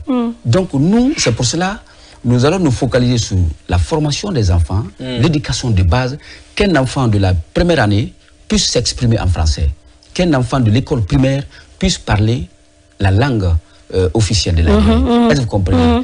Qu'un enfant de l'école primaire, vraiment, qu'on soit fier de lui. Lire et écrire. Voilà, qu'on soit fier de convenablement, d'accord. Mais aujourd'hui, tu peux voir des enfants qui font la 5e année. Déjà, on connaît la réalité, M. Souma. On va gagner en temps. Voilà. Il y a le programme, il y a les établissements, il y a les enseignants. Comment vous allez faire avec ces autres acteurs? Il faut former, c'est important. Il faut former les formateurs. Mais à ce niveau, il y a des enseignants formables. D'accord. Et il y a des enseignants non formables. Qu'on doit formater. On doit formater carrément. Oui, non, on va se retrouver avec un système éducatif où des enseignants, le milieu est assaini. Tout à fait. Vous allez remercier plusieurs enseignants. Mais il doit être un modèle. Un enseignant est un modèle. Sur base de quoi? Celui qui ne Sur base des évaluations? Oui, tout à fait. C'est-à-dire, c'est ce que j'ai dit, un enseignant formable et un enseignant qu'on ne peut pas former. Donc, il sera... Mais déjà, ils sont fonctionnaires d'État. Vous allez les radier, vous allez les transférer. Qu'est-ce que vous allez faire? Bon, on ne va pas les radier parce qu'avant tout, leur sort nous préoccupe. C'est qu'on manque beaucoup de personnes. Voilà. Ils vous regardent aussi. Voilà. Oui, vous allez reverser dans d'autres départements ministériels. On va créer autre service par rapport à ce Il faudra aussi des politiques incitatives pour que les gens viennent. Beaucoup ne veulent pas enseigner aujourd'hui. Alors là, quand nous allons assainir l'éducation, tout le monde va vouloir venir au sein de l'éducation. Parce que vous allez apporter quoi? Ouais, on va améliorer nettement le salaire, leur statut. Oui, c'est vrai. L'enseignant souffre. C'est ça la réalité. L'enseignant souffre. Enseigner, j'ai enseigné, c'est difficile. Oui. Tu n'as pas autre activité que ça. Alors, si tu n'es pas bien rémunéré, vous voyez ce que ça fait. Ça n'attire pas en tout cas les grands cerveaux. Donc nous allons donner le meilleur salaire aux enseignants. On va améliorer le statut des enseignants. On va faire en sorte que l'enseignant soit bien logé, mieux logé. Ils en ont besoin. Ils sont en train de former l'élite de la Guinée. Donc il faut les prendre en compte. C'est ça la réalité. D'accord. Si vous permettez, Mariam, on va aborder, parce que comme vous l'avez dit, le temps est très galant avec nous. Maintenant. On va parler d'infrastructure. Réellement, on va commencer par nos routes. Quand vous devez quitter, c'est vrai qu'il y a une amélioration dans la circulation urbaine et tout, mais il y a énormément d'efforts à faire dans ce sens-là. Qu'est-ce que vous proposez concrètement pour que Conakry, par exemple, puisse respirer? Quelqu'un me disait, on ne peut pas avoir 2 programmes à Conakry, c'est impossible. Le matin, vous partez à Kaloum avant d'arriver, vous ressortez, vous ne pouvez plus faire autre chose. Qu'est-ce que vous allez faire pour que notre capitale ressemble à toutes les autres grandes capitales? Oui, il y a l'embouteillage, mais avec de grandes capacités de mobilité. Merci, monsieur. Il n'y a même pas de transport en commun à Conakry. Merci, monsieur. Comment vous allez décongestionner? Quand vous voyez ces gens dans les carrefours le matin, moi, ça me fait la peine. Vraiment, c'est déplorable. La ville est linéaire. Oui, c'est très déplorable. Raison pour laquelle nous venons en politique pour changer, pour éradiquer tous ces fléaux-là. Le manque d'infrastructures en République de Guinée est une problématique qui freine plusieurs secteurs de la République de Guinée. Parce que vous ne pouvez pas, par exemple, développer le tourisme sans le développement des infrastructures. Oui, ça va de pair. Vous ne pouvez pas développer l'agriculture, même qu'on parle, sans le développement des infrastructures. Vous ne pouvez pas développer quoi que ce soit dans le pays tant que vous investissez dans les infrastructures. Donc, le problème d'infrastructure en République de Guinée, surtout routier, quand on prend les pistes rurales, pour développer le commerce à l'intérieur du pays, il faut faire des routes pour qu'il y ait une libre circulation. Oui, monsieur Souma, allons sur des solutions. Allons sur des solutions. Oui, des solutions. Merci. Dans les villes en campagne. On connaît déjà la réalité. Oui, la réalité. On a la situation. Oui. Allons sur des solutions. Voilà. Donc nous, on va... parce que qui parle de développement... Et ça demande de... Oui, qui parle de développement, qui parle de développement, il y a ce qu'on appelle le rôle régalien de l'État. Tout État a un rôle régalien, c'est-à-dire primaire, sans lesquels tu ne peux pas gouverner. Nous allons mobiliser les fonds. La mobilisation intérieure des fonds de la Guinée va nous permettre de développer des infrastructures routières de la Guinée, de toute la Guinée. Parce que nous, on sait aujourd'hui la gouvernance que nous voyons, on peut faire des mesures d'austérité afin d'engager beaucoup de monnaie, beaucoup de milliards de dollars, afin de les investir dans d'autres secteurs de développement. Je ne veux pas rentrer dans les détails, mais notre politique de construction de ces infrastructures, on va mobiliser les ressources internes de la Guinée. Rien que les ressources internes de la Guinée, avec une bonne gestion, on peut... Pas d'endettement, pas de prêts, non? Oui, mais la Rien Guinée... que sur le BND, vous êtes sûr? D'accord. Oui. Si la gestion est rationnelle, la Guinée est un pays qui... On va venir tout à l'heure à la répartition de votre BND lors de votre première année. Mais avant cela, est-ce que vous allez, parlant toujours des routes ou des moyens de transport, vous allez explorer d'autres mondes, d'autres milieux? On a de l'eau, on a de la mer qui longe pas mal de côtes, on a les voies ferroviaires, parce que construire d'autres routes à Conakry, c'est faire tomber toutes les maisons maintenant. Il faut diversifier le... Oui, comment vous allez diversifier ça? Vu nos on ne peut pas, si on veut développer la Guinée, on ne peut pas faire des... Que des routes. On ne peut pas faire des omelettes sans casser les œufs. Vous comprenez ce que je veux dire? Expliquez-nous. Alors nous, déjà la Guinée a un plan dans ce sens-là. La Guinée a un plan qui a été élaboré depuis. Il suffit de mettre ce schéma-là, le plan de Conakry, et l'exécuter. On l'appelle le schéma directeur. Et l'exécuter. Vous comprenez? D'accord. Sans aucun état d'âme. D'accord. Pas que la route arrive et puis après... Oui, l'immeuble je dis sans aucun état d'âme. D'accord. Si on veut, ça dit, il y a ça. Avec madame, c'est la rigueur. Oui, la rigueur. Elle a une gestion vertueuse. C'est pour cela, moi personnellement, je la soutiens. D'accord. Monsieur Souma, votre première année, votre budget national, quelle répartition, quel pourcentage, pour quel secteur? Merci. Le bébé gâté. Oui. Est-ce qu'il y a des préoccupations? Vous allez ça sera quoi la priorité de votre la priorité des sur les 100% du budget. Sur les 100% du budget, merci. Tout est prioritaire. En Guinée, tout est prioritaire. Vous comprenez? Mais parmi les priorités, il y a des priorités. Auquel pays ne peut se développer. Donc nous, avec les différents secteurs de développement, nous allons d'abord, comme je l'ai dit, se baser d'abord. On va prioriser l'État et l'éducation. D'accord. L'éducation et la santé. Vous comprenez? L'éducation et la santé. Et l'agriculture sera notre cheval de bataille. On va former la ressource humaine capable, capable vraiment de changer ce pays. D'accord. On va former les gens. On va renforcer le système éducatif. On va développer l'agriculture. Parce que le développement de tout pays passe par l'agriculture. L'agriculture peut nous permettre de nous autosuffire. Nous avons les terres arables. Le pays est potentiellement riche agricolement. Vous comprenez? Donc, nous allons saisir l'agriculture comme levier de développement. Les mines, nous n'allons pas nous baser. Déjà, les mines doivent servir de levier de développement des autres secteurs. C'est pas des ressources. Voilà. C'est clair. D'accord. Comment est-ce qu'on peut avoir les mêmes chances pour tout le monde? Merci, M. Baldé. Ça, c'est la question du genre. La Guinée a pris des engagements par rapport à l'égalité des sexes et de l'autonomisation des femmes. Mais le constat est que d'après même les institutions de l'UDH, l'indice de développement humain, le taux de participation de la femme dans les instances de décision en République de Guinée est très faible. D'où nous allons faire en sorte qu'il y ait la parité. La parité, oui. C'est ambitieux, hein? Oui, la parité. C'est une convention déjà ratifiée par la Guinée. Mais c'est-à-dire son application fait défaut. Alors, nous, ces conventions-là, nous allons les appliquer. Et aujourd'hui, comme je l'ai dit, 58 à nos jours, ce pays-là a été toujours dirigé par les hommes. Alors, pourquoi ne pas faire aussi la promotion? Oui, parce que l'égalité des chances. Pourquoi pas une femme Premier ministre? Pourquoi pas une femme présidente de la République?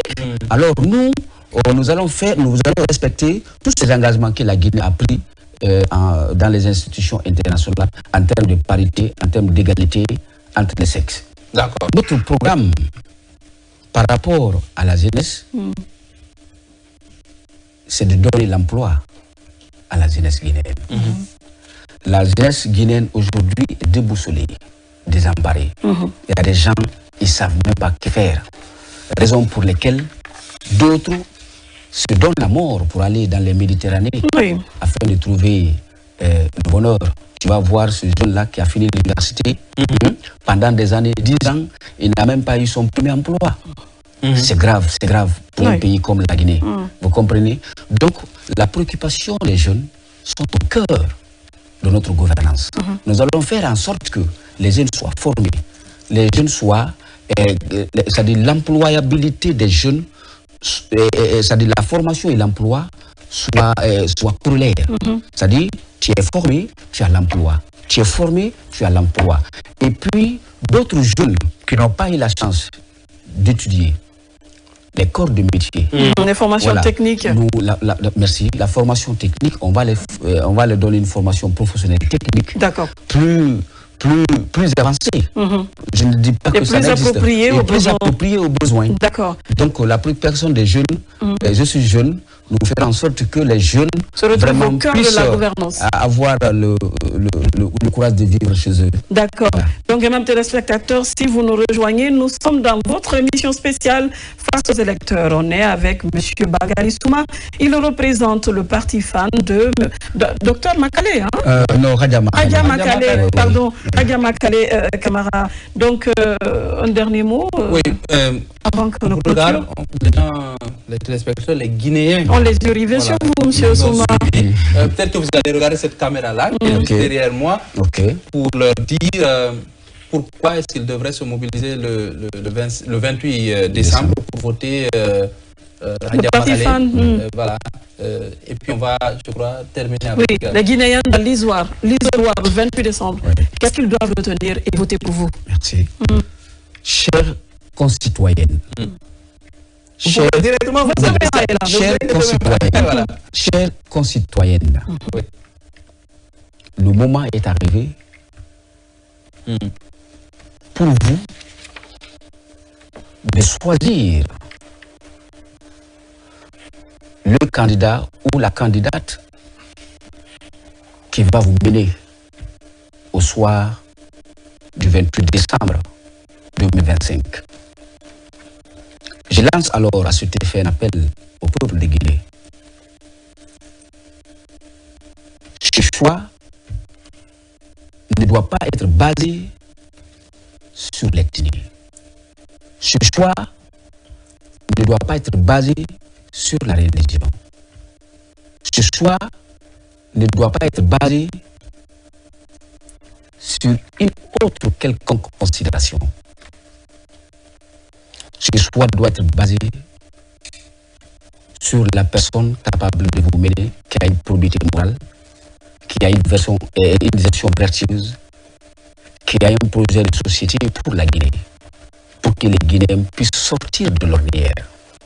De 58 à nos jours, les Guinéens ne font que souffrir, avec toutes les potentialités que Dieu nous a dotées. Il est temps de prendre conscience, car le développement, il est conscience. Il est comportemental. Donc, je vous exhorte, le peuple de Guinée, de faire un choix judicieux. Mais ce choix judicieux va à l'occurrence de Khadjamakali Camara, qui est une espèce rare en République de Guinée, qui connaît notre pays, qui peut changer ce pays-là, qui est une femme vertueuse et qui a une gestion vertueuse et rigoureuse. Car tout développement entaché de la corruption, il n'y aura pas de développement. La femme lutte contre la corruption. D'accord. Donc, votez Khadjamakali Camara, la Guinée va changer. Et puis c'est une femme. Je vais parler à l'endroit également des femmes. Oui, rapidement. Toutes les femmes doivent voter Khadjamakali Camara. Pour une première fois, une femme présidente de la République de Guinée. Je vous remercie. Merci beaucoup, Monsieur Bangali Souma. Je rappelle que vous êtes vice-directeur de campagne, membre du bureau politique national et chargé à la mobilisation au niveau du parti Front pour l'Alliance nationale. Merci d'être venu sur ce plateau. Merci, Madame Camara. Merci, Monsieur Baldé. Ce fut un plaisir. Hein. Merci à toi, Alpha Baldé, de venir également. Oui, merci à vous autres, aimables téléspectateurs. On espère que vous êtes un peu plus éclairés sur le projet de société du parti Fan. Nous vous donnons rendez-vous pour un autre numéro avec un autre candidat et un autre projet de société. Portez-vous bien. Au revoir.